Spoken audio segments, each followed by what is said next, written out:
Hello dear student, welcome. तभी हम लोग कैपिटल बजटिंग का सम सॉल्व करेंगे। इसको इन्वेस्टमेंट डिसीजन भी बोलते हैं। तो फिर इसमें पे back period, net present value, profitability index सब सॉल्व करेंगे। ओके, एक ही समय पूरा डाउट क्लियर कर दूंगा। ओके, तो अब क्वेश्चन में आपको क्या दिया बच्चा, इन्वेस्टमेंट दिया है। तो मैंने इन्वेस्टमेंट चेंज कर लिया। तो अभी मैंने क्या किया, क्वेश्चन को घुमा दिया। मान लो 80,000 रुपये एक प्रोजेक्ट में इन्वेस्टमेंट किया है और वो 5 साल तक चल रहा है और हर साल मुझे कुछ पैसा आ रहा है। पहला साल 22,000 आया, फिर 30,000 आया, फिर 40 आया, फिर 32 या 16। तो ये क्वेश्चन में दिया रहेगा। और अपने को डिस्काउंटिंग फैक्टर भी दिया है 20% का पीवी फैक्टर। ये क्वेश्चन में दिया है। ये क्वेश्चन में ऐसे आपको दिया है 83, 0.69, 0.58, 0.48 है ना। तो ये सेम यहाँ लिख दिया। तो सबसे पहले क्या करना है अपने को, नेट प्रेजेंट वैल्यू निकालना है। तो पीवी फैक्टर दिया है ना, तो पहले हम लोग प्रेजेंट वैल्यू फाइंड करेंगे। ओके, तो प्रेजेंट वैल्यू कैसे फाइंड करेंगे मालूम है कि बच्चा, इसको इससे मल्टीप्लाई करना है। 22,000 को 0.83 से क्या कर देंगे, मल्टीप्लाई। 22,000 को 0.83 से मल्टीप्लाई कर देंगे तो 18,260 आ जाएगा। तो वो वैल्यू तुमको यहाँ लिखना है। सेम 30,000 को इससे क्या कर देंगे, मल्टीप्लाई कर देंगे 0.69 से, तो 20,700 आएगा। फिर 40,000 को किससे मल्टीप्लाई करेंगे, 0.5 से, 23,200 आएगा। 32,000 को 0.48 से मल्टीप्लाई किया 15,360 आएगा। और 16,000 को इससे मल्टीप्लाई करेंगे तो 6,400 हो जाएगा। अब इसका अपने को टोटल लेना है। क्या लेना है, टोटल। तो इसका टोटल लेके रख लेंगे तो समथिंग अमाउंट आ रहा है तुम्हारा 83,920 आ रहा है सपोज। ओके, ये टोटल को क्या बोलेंगे, टोटल प्रेजेंट वैल्यू। क्या बोलेंगे, टोटल प्रेजेंट वैल्यू। अच्छा, हमने प्रोजेक्ट में इन्वेस्टमेंट मान लो 80,000 किया। कितना इन्वेस्टमेंट किया, 80। 5 साल के बाद पीवी फैक्टर, डिस्काउंटिंग फैक्टर करने के बाद उसकी वैल्यू 83,920 हो रही है। तो ये प्रोजेक्ट में इन्वेस्टमेंट करना चाहिए कि नहीं करना चाहिए, राइट। तो सबसे पहले क्या निकालेंगे, नेट प्रेजेंट वैल्यू। ओके, तो नेट प्रेजेंट वैल्यू का फॉर्मूला क्या है, टोटल प्रेजेंट वैल्यू, मतलब जो टोटल आया है उसको किससे माइनस करेंगे, इन्वेस्टमेंट, कैश आउटले, जो पैसा बाहर गया था। तो टोटल प्रेजेंट वैल्यू, तो अपन ने डाला 80,000, डाला कितना था, 80,000। पर 5 साल के बाद वैल्यू कितनी होगी, 83,920, 83। तो फिर जब इसको माइनस करेंगे 3,920, मतलब ये आंसर प्लस में आया। तो प्लस वाले को प्रॉफिटेबल इन्वेस्टमेंट बोलते हैं, मतलब इन्वेस्टमेंट करना चाहिए। अगर माइनस में आता तो इन्वेस्टमेंट करने का लायक नहीं था, उसको लॉस मेकिंग प्रोजेक्ट बोलते थे।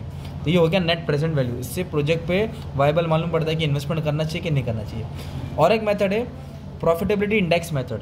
तो प्रॉफिटेबिलिटी इंडेक्स मेथड में क्या करना है बच्चा, तो जो जहाँ ये हमने माइनस किया ना, प्रॉफिटेबिलिटी इंडेक्स मेथड में डिवाइड करना है। क्या करना है, मतलब total present value that is 83,920 को आपको 80,000 से क्या करना है, डिवाइड करना है। तो डिवाइड करने के बाद आंसर 1 पॉइंट से ज़्यादा आया मतलब अच्छा है, और 1 पॉइंट से कम आया मतलब वो बेकार है। तो ये 1 पॉइंट मतलब इट इज़ 1.049, मतलब 1 से ज़्यादा है तो ये प्रॉफिटेबल होता है। 0 पॉइंट समथिंग रहता है वो लॉस मेकिंग होता है। तो ये भी हमारा क्या हो गया, 2 मेथड हो गया, राइट। 2 तरीके से मालूम पड़ा है कि प्रोजेक्ट सही है कि नहीं है।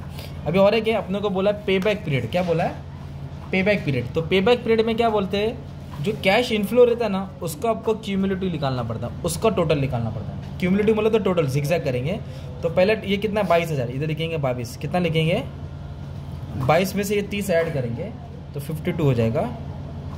52 को 40 क्या कर देंगे, ऐड कर देंगे। तो मान लो कितना आ जाएगा, 92। 92 को 32 क्या कर देंगे, ऐड कर देंगे। तो एक 20 और 4, एक 24 आ जाएगा। उसमें 16 ऐड कर देंगे, 1,40,000 आएगा। तो जिगजैग ऐड करते आने का। कैसे ऐड करने का, जिगजैग। अभी पे बैक मतलब कितने साल में पैसा वसूल होगा। तो अपने डाला कितना रुपया था, 80,000। तो आपको देखने का 80,000 कहाँ क्रॉस कर रहा है, पहले ईयर में क्रॉस किया क्या, नहीं। दूसरे ईयर में क्रॉस किया क्या, नहीं। देखो ना 80,000 क्रॉस किया ना यार।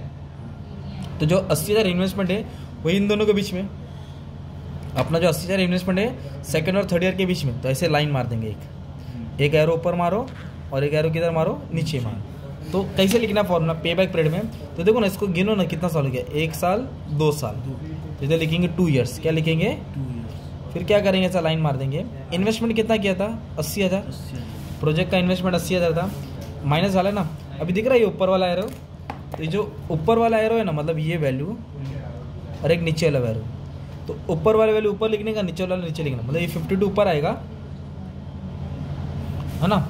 52 किधर आएगा, ऊपर आएगा। और ये नीचे वाला वैल्यू किधर आएगा, नीचे आ जाएगा। तो अपनों को मालूम पड़ेगा प्रोजेक्ट को कितना साल लगा था कंप्लीट होने में। वापस से लाइन मारा, 2 साल लगा। इन्वेस्टमेंट लिखा माइनस, ये ऊपर वाला वैल्यू इधर डालेंगे और नीचे वाला वैल्यू इधर डाल देंगे, है ना। अब इसको सॉल्व करेंगे। 80 में से 52 क्या करेंगे, माइनस करेंगे। 80 में से 52 क्या करेंगे, माइनस करेंगे। 28 आएगा, फिर 40,000 डिवाइड करेंगे। तो अपने को मिलेगा 0.7, कितना मिलेगा? अब दोनों को ऐड करेंगे तो लिखेंगे 2.7 ईयर, मतलब 2.7 ईयर इतना साल जाएगा पैसों को वसूल होने में, है ना?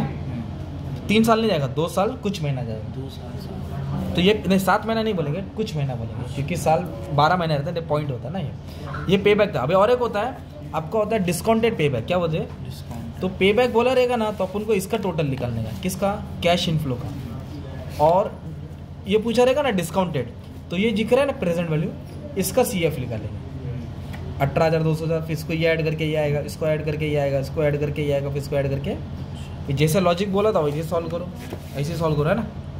तो पे बैक बोला तो इसका टोटल लेने का, और डिस्काउंटेड पे बैक बोला तो किसका लेंगे?